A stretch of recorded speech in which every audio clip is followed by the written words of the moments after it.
Og her er vi altså. En kort præsentation af ProCenter til Mac. Det udkommer til sommer i en Windows-udgave, og den licens, vi har købt i vores valgmulighed, dækker både den ene og den anden licens, og kan bruges på begge platforme. Det dækker også, at vi må bruge licensen både i klynger og sælegrupper og alle steder, hvor vi vil. Så kontakt endelig sekretariatet for at få udleveret en kode, som du også kan bruge programmet derhjemme, eller i din klynge, eller hvor du er. Vi skal kigge på det, og vi åbner programmet hernede i docken. Det hedder ProCenter. Så vil vi egentlig bare lige kigge lidt på det her sammen. Sådan ser programmet altså ud, når det bliver åbnet. Og det er egentlig forholdsvis lige til. Vi kan lige prøve at gennemgå interfacet. Heroppe i venstre hjørne har vi et preview-vindue, som viser det, som bliver vist på projekterne. Nedenunder det er sangbiblioteket med alle sangene i. Der er en playlist, som er den dagsorden, man kan lave for en gudstjeneste eller et møde. Så er der den valgte sang, og nede i under er der en videoafdeling, hvor man kan enten lave video eller billeder, og henholdsvis til både baggrundselementer og som visuelle billeder, der skal vises til folk. Det foregår sådan, at det hele er bygget op i lag, lidt som hvis vi kender det fra Photoshop. At bagerst har vi et baggrundslag, og der er nogle muligheder hernede, man kan finde flere selv. Men for at komme i gang, så trykker man bare på et baggrundslag. Og så kan man se med det samme heroppe i vieweren, at baggrunden nu kører. Man trykker bare på dem, og så skifter den baggrund. Jeg kan rigtig godt lide den her hyggelige julebaggrund med lidt sne og lidt grønne ting. Så den kører vi med i den her vejledning. Ellers er det sådan, at den sang, der er valgt, og som er heroppe i vieweren, den vil egentlig bare blive vist, når man trykker på den. Så i det øjeblik, jeg trykker på det her slide, så bliver den vist herovre i vieweren, og altså også på projekterne. Der er en lille smule forsinkelse på lige nu. Det skyldes, at vi optager det her på samme computer. Der vil ikke være nogen forsinkelse. Man kan sætte transition timen hernede ved at trække i den her slider. Man kan sætte den til lige, hvad man vil. Det bliver typisk pænest og bedst for tilskuerne at kigge på, hvis den er mellem 0,3 og 0,5. Det samme hernede i baggrunden, hvor at man kan skifte fra den ene baggrund til den anden, og det er også en fordel at gøre det over tid, hvis det er, at det er noget, som skal ske, mens der er folk, der kigger på det. Der kan man måske sætte det til omkring en sekund.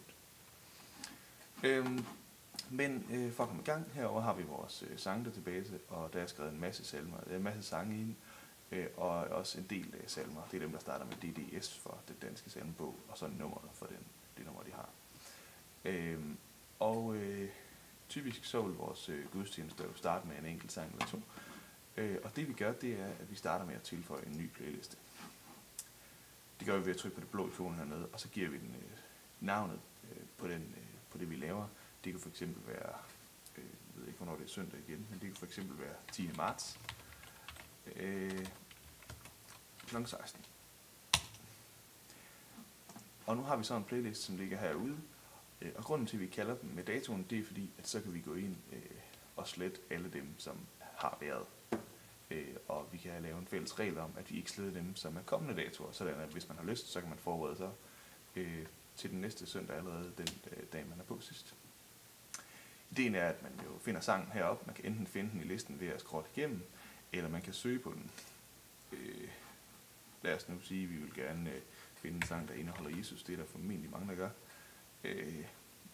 Man kan vælge enten at søge på title, eller på content, eller på begge dele. Hvis de er markeret begge, så finder den begge. Og ellers så markerer man bare til og fra, sådan som man vil have, den skal søge.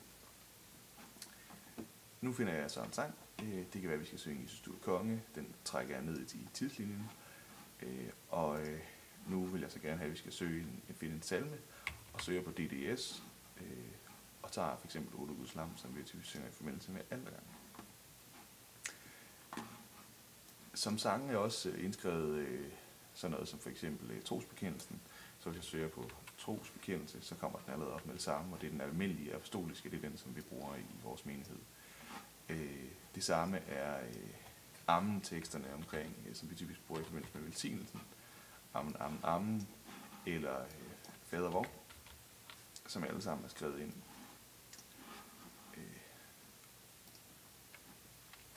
Når så at vi går i gang, så trykker man på den sang, vi skal synge, og vælger simpelthen bare at klikke på den, og så skifter de.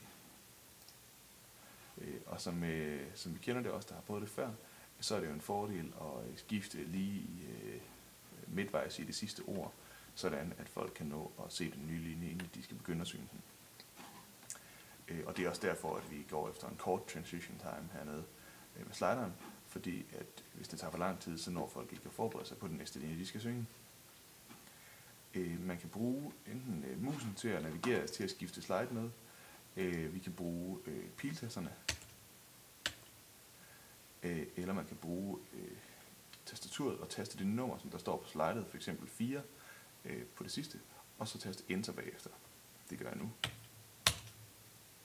Og så skifter den også til 4. Når den sang er forbi, så kan man enten trykke på den næste sang, eller man kan trykke pil ned, og så går den automatisk hen til den næste sang. Og hvis jeg så trykker til højre, så vælger den automatisk det første slide. Og så skifter man bare videre igennem det. Og det samme, når vi går videre til trosbekendelsen. Det her, det gør jeg bare med piltasterne. Pil ned for næste sang, pil til højre for at skifte slide. Lige pludselig så synger Arvid så en sang, som han ikke havde forberedt sig på, eller forberedt os på, og vi lytter os ind og hører, det lyder som for eksempel hans salme 8 sang. I det øjeblik, jeg trykker på den, så viser den sig faktisk i vieweren, og uden at det behøver at tilføje den til tidslinjen, kan jeg faktisk afspille den direkte herfra. Og gå direkte tilbage til min tidslinje derfra, hvor jeg var kommet til, og gå videre i programmet, når han er færdig med den aktuelle sang. Når så der for eksempel er pause eller så videre, så er der de her clear-knapper heroppe. Og med clear slides, der kan jeg clear teksten, der står på baggrunden. Men jeg kan også vælge, hvis der er en tekst igen, at kun clear baggrunden, så vi går tilbage i sort tekst. Jeg kan også vælge at clear begge dele, som bare giver sort skærm. Det er en fordel at bruge det under prædiken, så at folk ikke bliver forstyrret. Så frem til talerne ikke selv har nogle slides med, så skal de selvfølgelig forstyrres af det. Og til sidst er der en props clear knap, og den kommer vi ikke lige ind på i den her vejledning, men du kan prøve at lege med den funktion, der hedder props heroppe, når du sidder hernede og forbereder dig. Her kan man lave tekster og beskeder og forskellige informationer, som folk skal bruge. Jeg vil typisk lave en sang, som jeg kalder velkomst eller sådan noget i den stil, hvor jeg bare vil skrive velkommen til gudstjeneste og hvornår der er næste gudstjeneste. Og bruge dem som beskeder og trække den ned. En sang kan sagtens fremgå både i starten og i slutningen af ens tidslinje.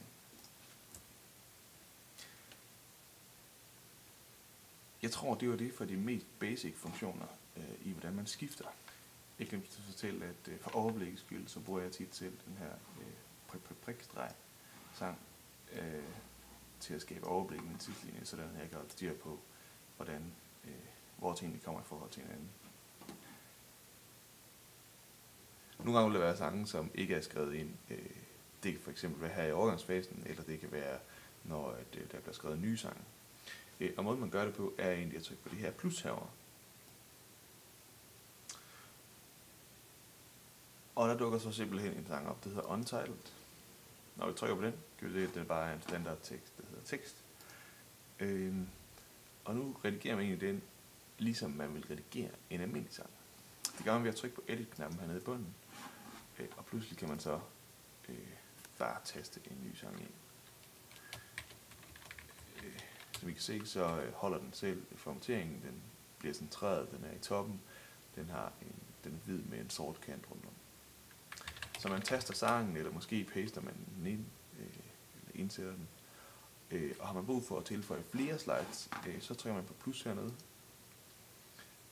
Og så kommer der egentlig flere slides frem i det omfang, man har brug for det. Når man er færdig, så trykker man på done. Og bagefter trykker man på sangen igen, og trykker gem, sådan at sangen også er gemt. Nu kan man så skifte mellem de nye slides, man har lavet. Og har man brug for at give til sangen en ny titel, så kan man bare dobbeltklikke over i listen og kalde den kan man kalde den her testtang.